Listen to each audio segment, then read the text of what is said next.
mysteries have seen a rise in popularity these past few years, from shows like Big Little Lies to podcasts all about true crime. The book industry is no exception, and one Houston author has just published Your Next Binge. The Night She Went Missing is a twisty suspense novel set in Galveston. Joining us is Kristen Bird, the author. Good morning, Kristen. Good morning. Thanks for having me. Thank you for being here. I guess if we look at your background, there's no surprise that you would pen a book. You're from Alabama, double major in music and journalism, but you also teach high school English. Yes. All right, let's back up a little bit. You won a book publishing contest in third grade, but the one that tells me, yes, you were going to be an author is that you would make your little sister write and illustrate books with you. That's right. In the summers, I conscripted her to help me publish our own books. Yeah. It's interesting when we saw over the COVID, shutdown, more people returning back to just a good old-fashioned book. Mm-hmm. What's the value of that? What's the importance of that, of us not getting away from turning a page?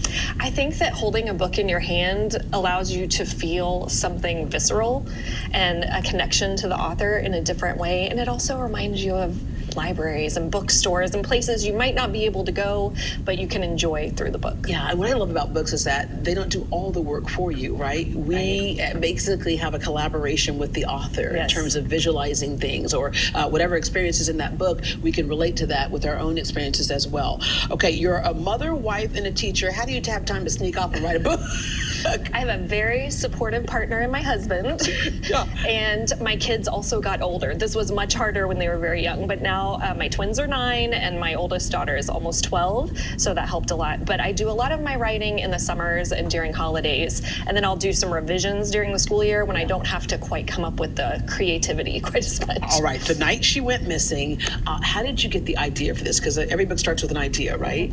I was reading an article with my journalism students, actually. I taught journalism 1 year at the Kincaid School, and it was called How a Young Woman Lost Her Identity. And it was about the story of Hannah Up, a young woman who went missing in 2008 and then was diagnosed with dissociative fugue. And so she wandered for about 20 days until they found her floating in New York Harbor, and then she suddenly remembered who she was, but she couldn't remember where she had been. Yeah. So that was the inspiration behind this story. All right, so give us the basic plot of the novel. Emily Callahan is an 18-year-old girl in Galveston. She belongs to one of the most prominent families on the island, and she goes missing, and 10 weeks later is found floating in Galveston Harbor. She's unconscious but alive, and when she does come to, she can't remember where she's been. So the mothers on the island team together to figure out what happened to this young lady. Yeah, you live in the area, but why Galveston in particular?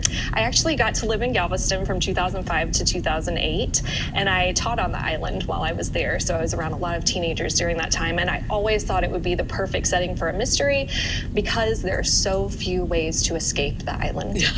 And there are some people who might go there to disappear too. That's right. I've heard stories, right? All right, you mentioned teaching. Okay, obviously with teaching, what's kind of cool about this is because this appeals to all ages, but when you have a young character, you're constantly reminded of how to infuse that character. Yes, I completely got Emily's voice from my students. I've been a teacher for 15 years, and they really are the inspiration behind her personality. Yeah. What do you want people to get out of this besides the thrill?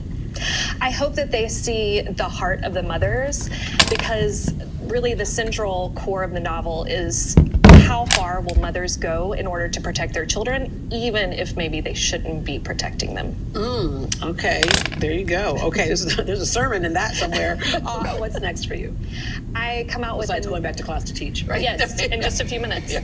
I actually have another novel coming out next March 2023, and it's called I Love It When You Lie. It's set in North Alabama, and it is also a domestic suspense novel. Okay, we look forward to that. We were talking to someone in the music industry the other day about how they no longer have to depend on a record company to press albums for them. They can do it themselves and put it right out there through social media.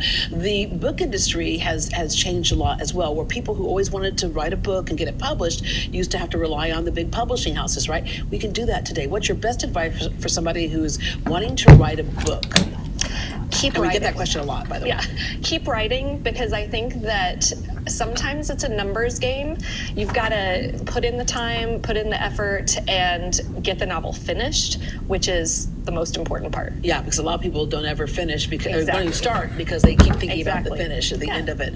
All right, thank you for joining us today, and congratulations on getting this book out. Because to Thank me, my issue is the start part, right? And here it is. It looks great. It's a great read. Thank you very much for joining us this morning. Yes, thank you so much for All having right, and me. say good morning to your class and everybody. Hi, class. Hi, Okay, students. There you go. For more information on Kristen Bird or to order your copy of The Night She Went Missing, visit greatdayhouston.com.